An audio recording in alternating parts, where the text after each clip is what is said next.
Ready, set up! Radio in Baltimore. Last year you guys had a tough season, up and down. What do you guys got to do to get better? Because I know a lot of Miami fans see excellence in Miami and they want Miami to be great like years ago. What do you guys got to do to turn that page? Sure. Well, first of all, good morning. Thank you for having us here. Obviously a great setup and appreciate you guys having us.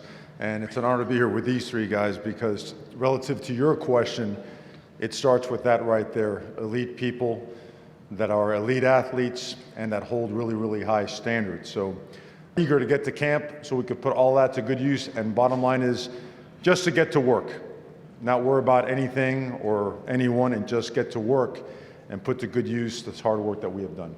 Coach, stay on the right side. Gentleman in the red shirt, fourth row. Kenton Gibbs with Locked On ACC.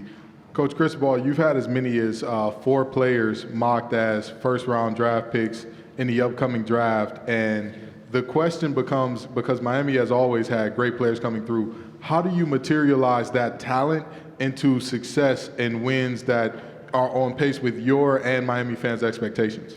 Well, absolutely. Well, I think it always starts and ends with personnel. So, we don't pay much attention to the mock draft stuff, but we also at the same time make sure that any type of publicity and brand enhancement that we can have for our players, we emphasize.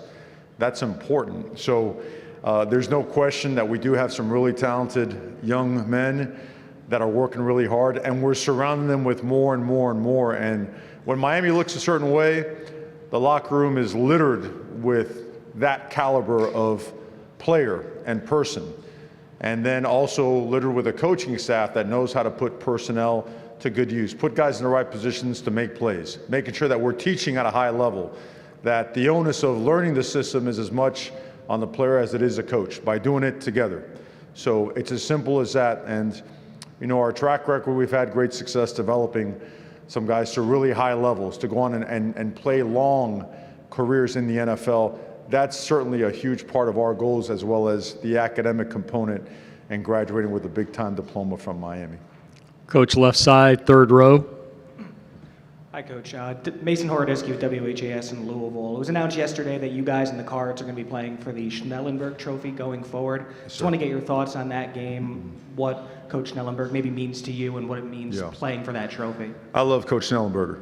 I was recruited by him. My brother was recruited by him. He spent many, many days, nights at the house recruiting us.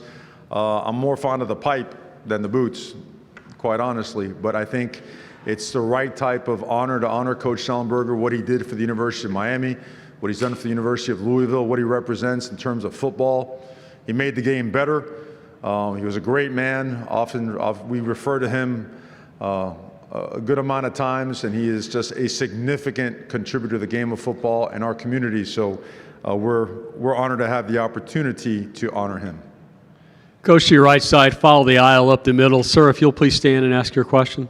Hey, Coach, this is Joey Palermo, WQOU 90.9 The Light. You mentioned earlier about the new Miami culture in particular. You have a lot of student athletes that have transferred to Miami this year. What have you... It works well. The mentality, the fact that every position has legitimate competition, and the level of work ethic that these guys and the guys that have come in have all put together, it's a really good combination. And it's the diversity of the locker room as well. It's almost a reflection of our city, Miami, right? You see every color, ethnicity, you see it all. And you see that on our team in terms of their backgrounds, in terms of the different ways they got to Miami. But with one thing in common, they like to work. And they are driven. They are internally driven and self-motivated. And it's been fun and exciting watching these guys work. I think they understand that the secret is out there in the dirt to get their hands dirty and put in time and put in effort. So I look forward to watching these guys get to work here in fall camp. Coach, left side, fourth row towards the wall. Hey, Coach. Tony Siracusa from Last Word on Sports. Do you have intentional thoughts on how much you want to rely on the portal versus how much you still want to rely on high school recruiting? And is that different for you at Miami than it was when you were at Oregon? Very different. Never really used the portal much, if at all, at the previous stop at Oregon. But the rules have changed and you have to adapt, and there's so many different ways to fill your roster now, right? There are players overseas, there's some up in Canada, junior college players, high school players, transfers. Sometimes guys in your athletics department that are playing other sports could make the jump and become good football players. So we're always looking for ways to make our roster as good as it can be.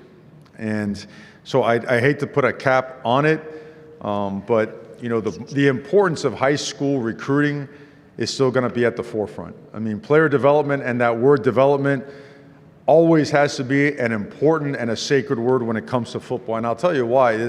Football is a developmental sport, okay? And there's a lot to be said and a lot of value in putting in time and effort to develop into a great person, a great player, an accountable and trustworthy teammate.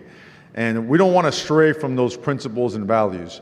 And at the same time, recognize that sometimes you have opportunities, one of them sitting up here on stage today, of a guy that could come in and make a tremendous impact, but he already has those principles and values and has put in that time. So at the end of the day, they all kind of meld together, but just different pathways have been used to get here. We've got about 6 minutes left with Coach. Coach, to your right side, gentleman with his hand in the air. Coach Cristobal, Jesse Koger from plantandspear.com. You're bringing a new offensive coordinator this year, and can you just speak on what bringing in Coach Dawson, what his new offense will do to unlock Tyler Van Dyke's skill set that we've seen in the past? Yeah, I think what Shannon Dawson has done in his history really fits Tyler, his skill set, the pieces around them. It gives us the opportunity to enhance the supporting cast. The bolstering of the offensive line with, you know, not only the addition of Matt and Javion and the return of a healthy offensive line in Inez Cooper and a Jalen Rivers, and then, you know, we all know, we've heard about the heralded freshmen that we have and the expectations on them. I think that's a great combination. You know, Shannon Dawson has led some really high-level offenses over the course of his career, really understands the importance of the timing and spacing and precision of the passing game, and has gotten the ball in the hands of his best players.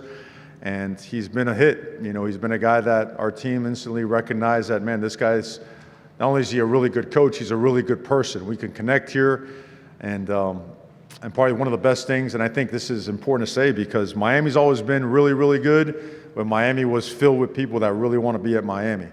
And Shannon Dawson, he views the Miami job as that job. Lance Skidry views the Miami job as that destination spot. So we're thrilled to have him. They've certainly made a tremendous impact so far, and we look forward to him continuing to evolve his offense and working with our players.